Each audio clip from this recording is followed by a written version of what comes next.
20 বিঘা 19 শতক জমি আছে, কিন্তু বর্তমানে দেখা যাচ্ছে শুধু 1 বিঘার মতো জমি এই মন্দিরের আয়তায় আছে। বাকি জমিগুলো কোনো দুষ্কৃতীরা এবং বিধর্মীরা এটা দখল করে রেখেছে। 2 শতাধিক বছর পুরনো কাছারি রাজার প্রতিষ্ঠিত আদি শ্রী শ্রী নৃমাতা ভৈরব মন্দিরের জমি জবরদখল। থানায় মামলা, ভিএইচপি কর্মকর্তাদের সঙ্গে নিয়ে জেলা শাসকের দ্বারস্থ পরিচালন সমিতি। বরাক উপত্যকায় যে কোটি পৌরাণিক ধর্মস্থান আছে, এর মধ্যে অন্যতম একটি মন্দির হল কাছাড়ের বরখোলা বিধানসভা কেন্দ্রের অন্তর্গত উজাননগর গ্রামের আদি শ্রী শ্রী নৃমাতা ভৈরব মন্দির। প্রাচীন কাছারি রাজার রাজত্বকাল হইতে আজ অবধি উজাননগর গ্রামে কাছারি রাজার প্রতিষ্ঠিত দেবী শ্রী শ্রী নৃমাতা মন্দিরে শ্রী শ্রী নৃমাতা ও ভৈরবের পূজার্চনা হয়ে আসছে। 2 শতাধিক বছরের পুরনো এই মন্দিরের প্রায় 20 বিঘা 19 ছটাক জমি রয়েছে, কিন্তু সময়ের তালে তালে জমি হাতছাড়া হতে শুরু করে কিছু দুষ্কৃতী জমিগুলো জবরদখল করতে শুরু করেন। পরিচালন সমিতির কর্মকর্তারা জানান, এই মন্দিরের নিষ্কর জমি ভিন্ন ভিন্ন দাগ পাট্টার শাইলুড়া জমিগুলি সুদীর্ঘ বছর থেকে ভিন্ন ধর্মের লোকেরা চাষবাস করে ভোগ দখল করছে, কিন্তু মন্দিরের প্রায় 20 বিঘা 19 ছটাক জমিগুলির অধিকাংশ জমি কিছু দুষ্কৃতী জবরদখল করে রেখেছেন। এ নিয়ে সম্প্রতি বরখোলা থানায় মামলাও হয়েছে।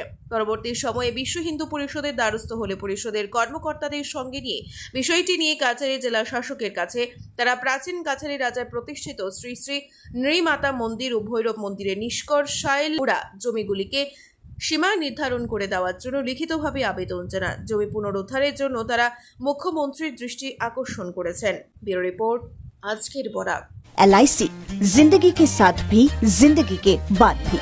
আজই আপনার পলিসি করতে যোগাযোগ করুন লাইফ ইন্স্যুরেন্স অ্যাডভাইজার সৌমিত্র পালের সাথে। যোগাযোগ নম্বর 9864012438। আপনারা জানেন, বরাকবেলিতে যে কয়টা পৌরাণিক ধর্মস্থান আছে তার মধ্যে এই নিমাতা মন্দির একটি।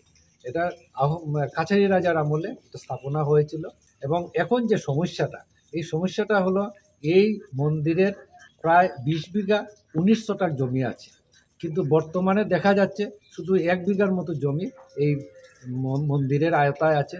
বাকি জমিগুলো কোনো দুষ্কৃতীরা এবং বিধর্মীরা এটা দখল করে রেখেছে।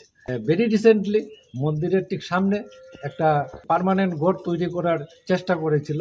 আমাদের গাইডেন্স মতো ওরা একটা FIR করে, আমরাও এসপির সঙ্গে দেখা করি, এবং এটা আপাতত বন্ধ আছে। তারপর ওনারা ডিসিরে উদ্দেশ্য করে এবং আমাদেরকেও কপি দিয়েছেন, মেমোরেন্ডাম দিয়েছেন। এখন জিনিসটা আমরা টেক আপ করেছি বিশ্ব হিন্দু পরিষদ, এবং সেটার জন্য প্রয়োজন বোধে আমরা আসামের মুখ্যমন্ত্রীর সঙ্গেও দেখা করব, এবং সেই মুখ্যমন্ত্রীরও আমরা সাহায্য চাইব। কারণ ওনার উদ্যোগে দেখা গেছে যে পৌরাণিক যেগুলো মন্দির ছিল এবং অনেক সত্র ছিল, এবং সত্রের যে জমিগুলো অন্যরা দখল করেছিল সেগুলো উনি পুনরুদ্ধার করেছেন। আমাদেরও পূর্ণ বিশ্বাস যে মুখ্যমন্ত্রীর হস্তক্ষেপে আমরা এই মন্দিরের পুরো যে জমিটা, সেই জমিটা আমরা ফিরিয়ে পাব, এবং এই মন্দিরটা আবার তার সেই পৌরাণিক ঐতিহ্য বজায় রেখে আবার সুষ্ঠুভাবে চলবে। প্রায় 20 বিঘার কাছাকাছি এই দেবত্ব জমি মানে এখনও আছে। তো এটা এখনও মানে অন্যের হাতে। এখানে আমরা শুধু 1 বিঘার মতো এটা এখানে আমরা মন্দিরের এই জায়গাটার এখনও আছে, আর বাকি জায়গাগুলা অন্য ধর্মাবলম্বীর হাতে এই জমিগুলো এখনও মানে রয়ে গেছে এরার দখলে। এর লাগে আমরা এটা চাই যে আমরা এই পুরাতন রাজার এই দেওয়া এই দেবত্ব এই জমিগুলা যাতে আমরা যাতে পুনরুদ্ধার করে নিয়ে আইতে পারি। এর জন্য আমরা এই নিমাতা মন্দিরের কমিটিতে গিয়া এটার আমরা মেমোরেন্ডাম দেওয়া হয়েছে। জেলা বিশ্ব হিন্দু পরিষদের মারফতে তারাও আমরা সাহায্য করছেন। তারা সহযোগিতায় আমরা জেলা শাসকের কাছে এটা আমরা হস্তান্তর করছি। আমরা কালেক্টরের অফিসে দেওয়া হয়েছে, সাব রেজিস্ট্রার অফিসে দেওয়া হয়েছে। আমরা আবেদন জানাইছি যে আমরা এই যে নিমাতা মন্দিরের যে জমি যেটা যে নষ্ট হয়ে গেছে, অন্যের হাতে দখলে রয়েছে, ওইগুলা যাতে পুনরুদ্ধার করিয়া এটা যাতে মন্দির কমিটির হাতে ফর্ম দিয়া দেওয়া হয়, তাহলে আমরা এত অঞ্চলে এই মন্দিরটা খুব সুন্দর হইব।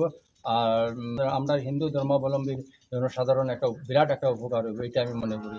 সুধীর দর্শক, আপনারা আমাদের আজকের বরাক ইউটিউব সাবস্ক্রাইব এবং ফেসবুকে ফলো করতে ভুলবেন না কিন্তু।